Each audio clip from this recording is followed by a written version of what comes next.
You are listening to Art Destinations, a podcast where we host fortnightly conversations with artists and thinkers living and or working on islands to see how these unique places shape imaginations.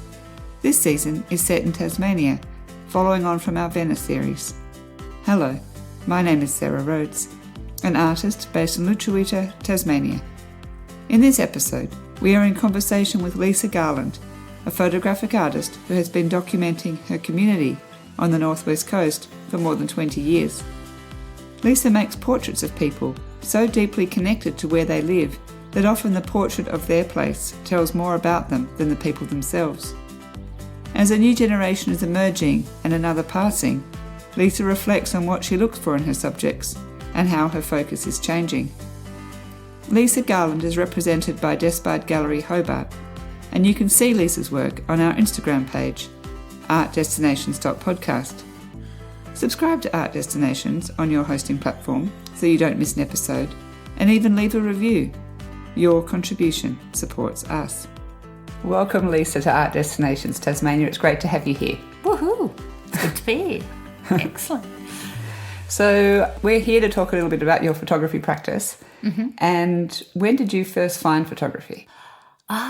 So year 12 at Helier College in Burnie. So that's where documentary photography kind of started. I was spending a lot of time with my brother at the time because I didn't have a license. And so he would be travelling around in a Land Cruiser and so forth and delivering fish. And I remember my teacher at the time, Michelle Round, set an assignment which was to document a space. And so Craig just happened to have to call into the Kui Wreckers to get some Land Cruiser parts. And I had the camera with me and I just started documenting that space. And there was a little old man that lived at the back of that workshop. And I could see him in and out of the car wrecks. And I was actually a pretty reserved kind of person then. I knew I had to take that photograph and I had to summon all this bravery within me to approach this person. Yeah, that was the first photograph that really made a lot of change. I mean, I didn't realise, well, you don't, that it was a beautiful or a lovely photograph until I went back to school and developed it in the darkroom. My teacher was really excited. And so I gather, just like any walk, whether it's sport or so forth, when someone gives you encouragement and is really excited about something, it instills something in you. And so it was like, oh, maybe I'm okay at this kind of thing. So that was it. And I still have that negative because I'm a bit of a hoarder. So I love that I still have that first portrait that I took at 17. That's special. It's nice to be able to take good quality pictures at that age. And I think maybe film, we stored them really well. We had neg sleeves and so forth. And maybe it would have been very different if it probably had been digital. I might have lost that file, in some hard drive that probably crashed. But yeah, having that negative and it still being there, yeah, it's pretty special to me. Okay. So I was reading somewhere that one of your first early pictures was a picture of your father lying on the beach, and it is quite a special picture. I really enjoyed that. Yep. Can you tell me a little bit about, the early works that you were making, like from after that picture in the wreckers? So I actually didn't continue portraiture for a while. I went to art school and actually started photographing pinhole. So that's when I bought myself a 5x4 camera because I was making my own lenses to open that infinite depth of field and play with my f-stop. So I was still coming home every holidays, but I was mostly documenting monuments in the landscape, so ruins and these kinds of things, because I wanted that pinhole technique with a long exposure. And then when I came back to the northwest coast to live, my first job was a photographer for a newspaper. So when you're working with cameras every day, I didn't take a lot of photographs for years or 7 years because working for a newspaper, sometimes the soul's kind of ripped out of the art content. And so then a group of artists were living on the Northwest Coast, and he applied for an exhibition to have in Hobart and titled it Microcosm. So I started kind of unravelling my microcosm, and so that's when I started thinking about my family, and I bought lenses for that camera. And yeah, so with Dad, my dad was a massive sunbaker, as in, you know, he would spend hours laying on the beach with, in his boot, he had like a little clock, so he had the time. He had a solution of brown vinegar with baby oil that he'd put over his body. He was unique. He didn't really care what people thought of him. He would do what he wanted to do. And yeah, so I just looked one day and went, gee, Dad looks pretty cool laying there. So I took that photograph. He was not very happy about it, but now that I love that I have that photograph and that negative of Dad doing his day-to-day ritual in summer. So it's, yeah, I love it as well. Yeah, that's pretty cute. So did you continue photographing your family from then? Because you said you were working on the microcosm idea. Yeah, so from that show, which was at the Carnegie, I took 5 portraits, only like of my father's friends and so forth, because when I was young I did spend a lot of time cruising around with him in the car. So I kind of revisited in my head Dad's buddies, and he would then drive me to those places, and I took a series of 5 photographs. And I gather bringing that work out of the Northwest Coast and then to Hobart, we got a lot of positive kind of feedback about the work, not just mine, but the painters amongst us as well. And so I continued then photographing family, you know, my uncles and my auntie. My dad's from a family of 12, so it wasn't foreign to go to my auntie's house and maybe 6 of my aunties and uncles would be sitting around a kitchen table having cups of tea and just talking about life for hours. Yep, so that's how it evolved, and I kept doing that for quite some years. So was that the moment that you realised that the Northwest Coast was particularly different from Hobart? Yeah, I think with my walk and my upbringing, there was a really beautiful honesty and genuine element to life, and also a simplicity of slowing down and just those rituals of, like I said, sitting around the table with a cup of tea. And if you could do that for 3 hours, then you would. You know, a lot of my aunties and uncles weren't working. Maybe they were working on fishing boats or chopping wood and this kind of thing. So they had time on their side to share a yarn and just be. Yeah, so that's how it became. Right. So you really grew up in an environment where the people were touching on the sort of quintessential Tasmanian way of being, really, in terms of chopping the wood and For fishing. Sure. And yeah. So my uncle Peter at 13, you know, he left school and went and lived up the back of Wynyard at Preolina, chopping wood all week. You know, he lived in a hut. My dad worked on cooter boats, as well as my Uncle Max.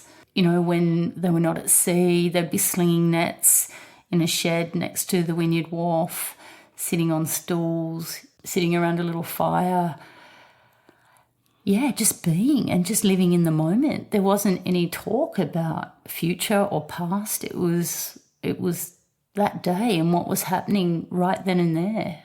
Yeah, it was kind of the rum, and I'm not saying they were battlers at all, but it was very seasonal, a seasonal lifestyle, maybe picking up spuds when that was happening. Yeah, just being. right, it's a really lovely sort of way of mindfulness, a lovely mindful way of being. You know, I look at my life, you know, I'm a teacher, a full-time teacher, and gee, just those times where I get to stop and maybe have a cup of tea sitting in the backyard are not very often, whereas they could do that. Because my life was busier, I started to recognise the importance of that lifestyle and documenting it. I didn't think even at the time that maybe life would get busier and that would be something that was unique, but it was. And that's changing. You know, my auntie and uncles have all passed away. There's one remaining now, Uncle Koki. So it's gone that kind of generational storytelling and stopping. That was my next question, actually. To what extent is that sort of still life a generational thing? I mean, do you have cousins or siblings who are still in that same way? Not like that, no.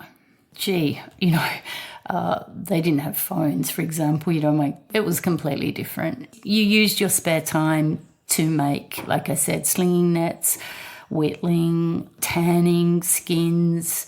So you kept busy in that kind of context, whereas now it's completely different. Yeah.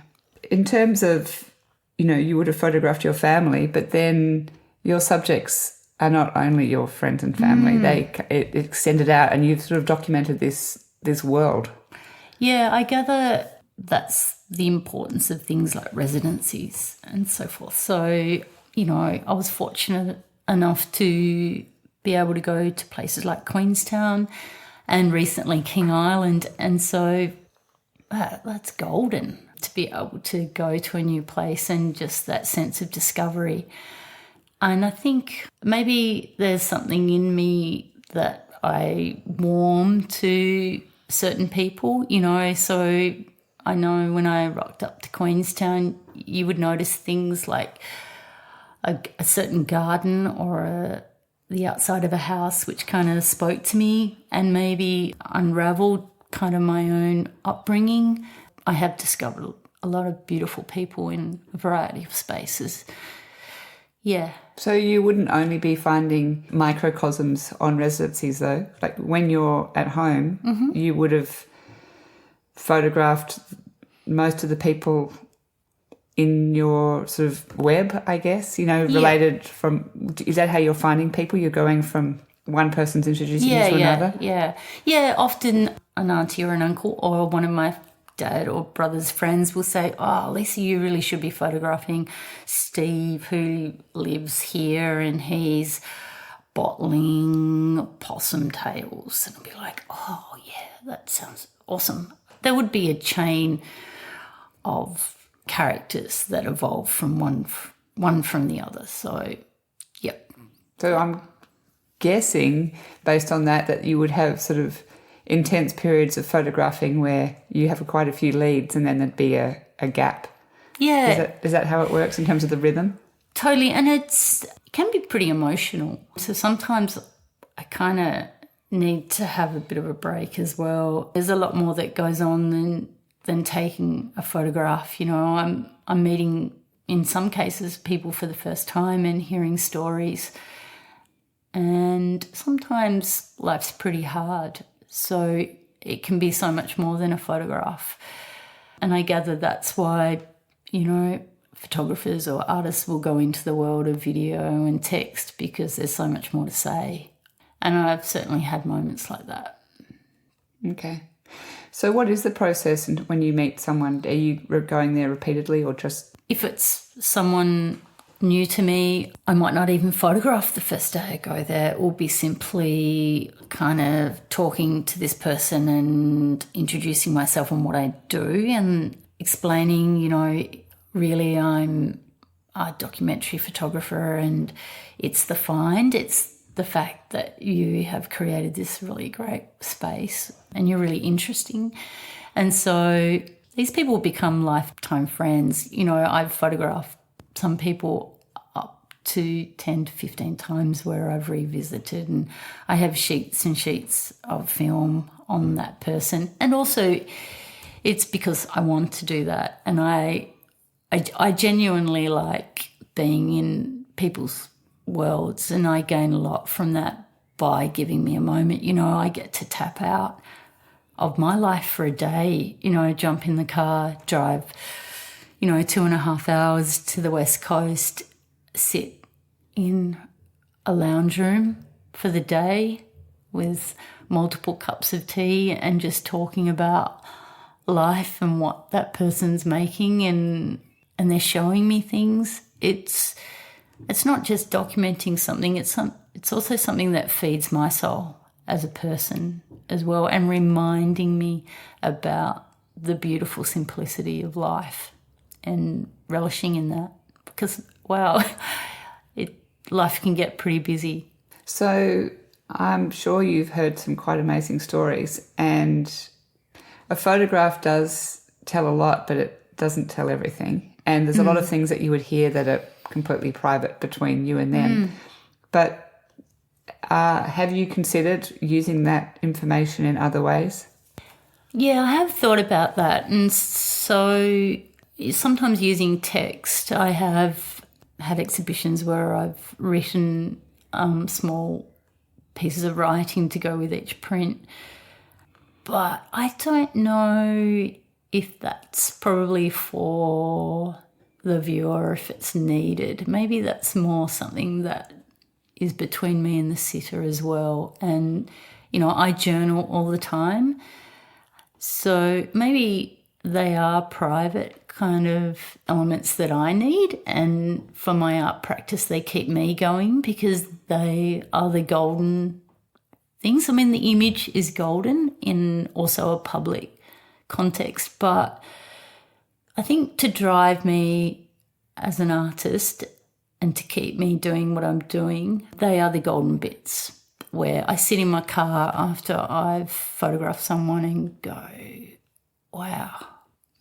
Sometimes I've had moments where I've sat in my car and I can't stop crying because, someone's genuine love they've described for their partner that's passed away. Those kinds of stories are fantastic, and hopefully they do good for who I am as a person and moving forward in my own life. They're lessons.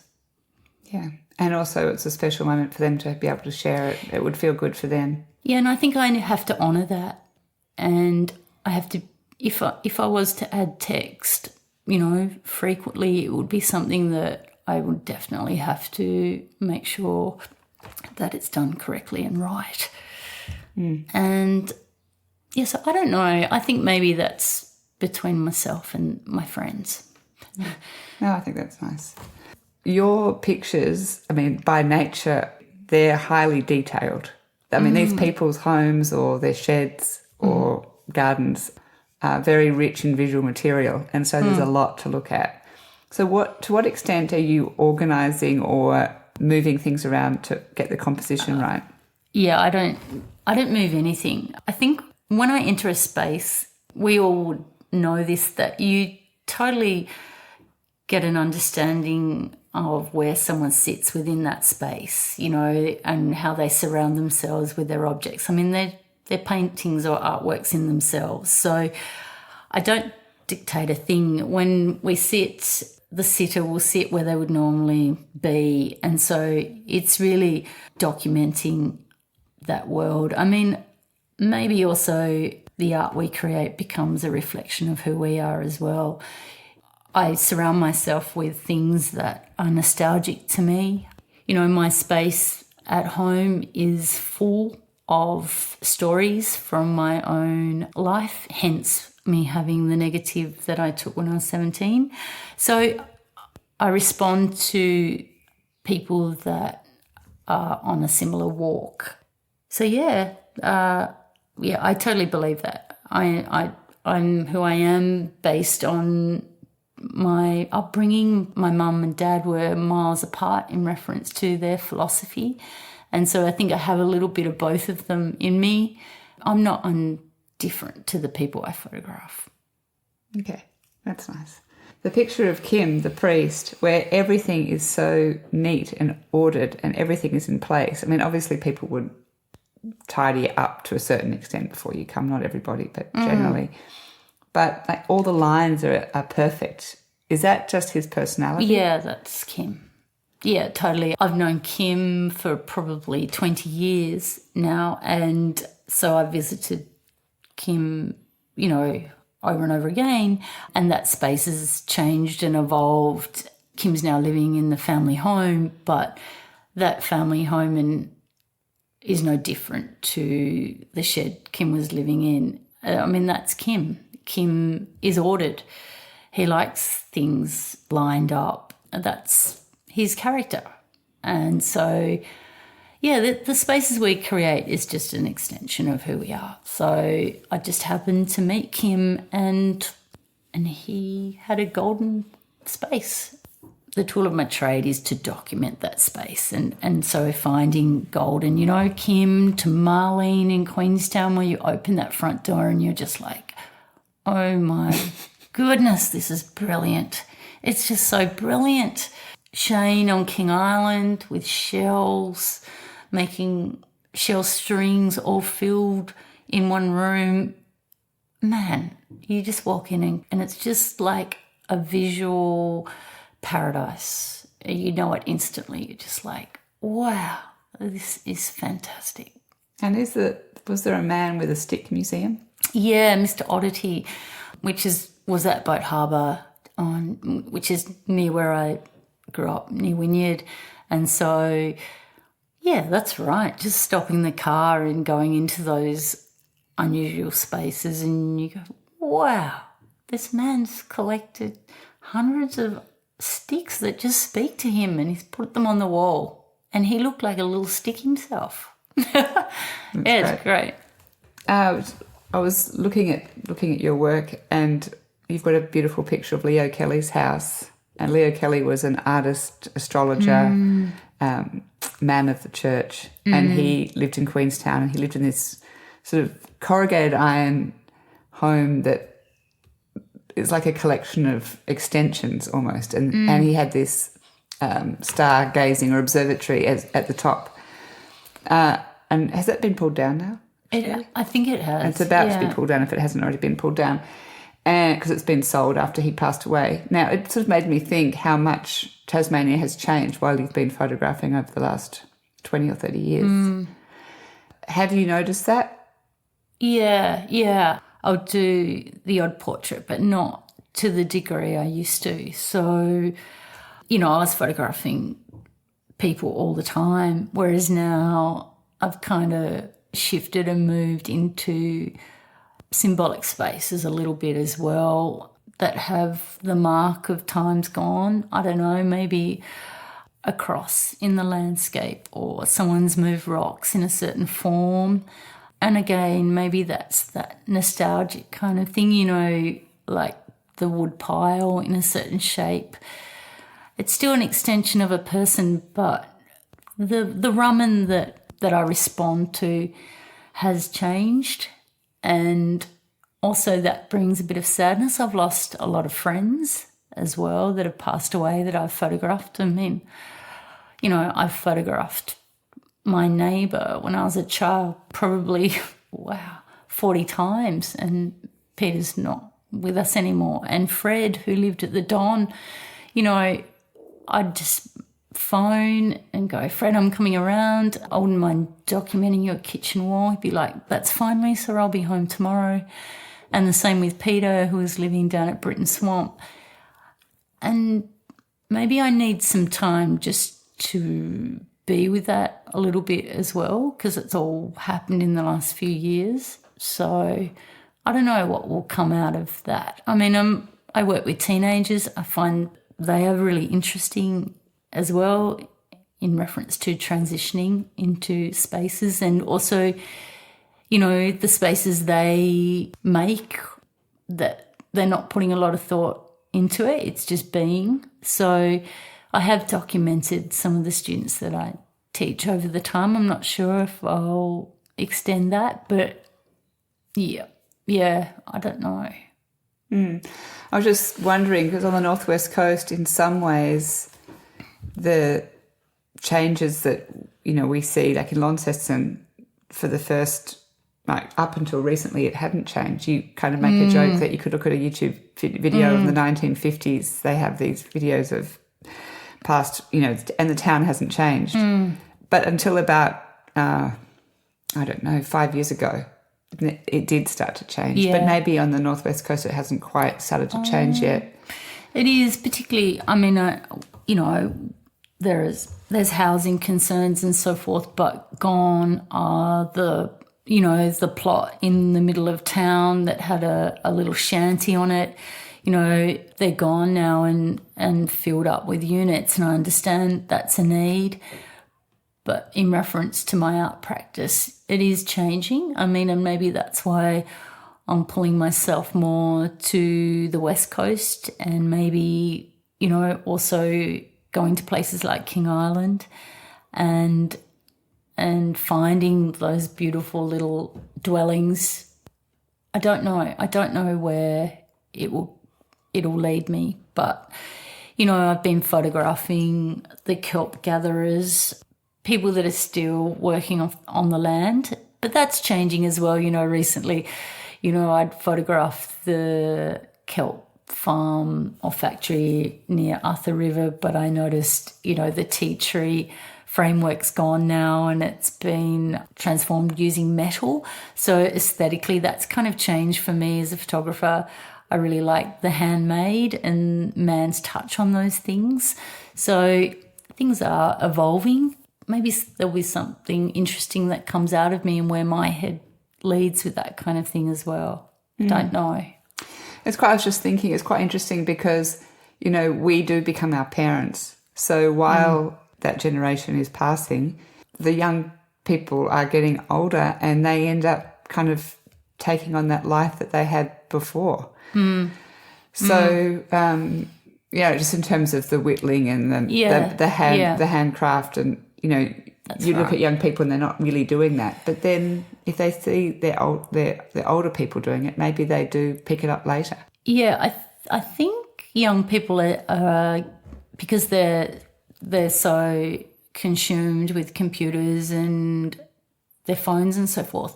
I think once they're introduced to the handmade, like lino cutting or weaving, jewelry making, I really think they're responding really well to that and they want to physically make because it's something that's probably been missing from their life. Tanning.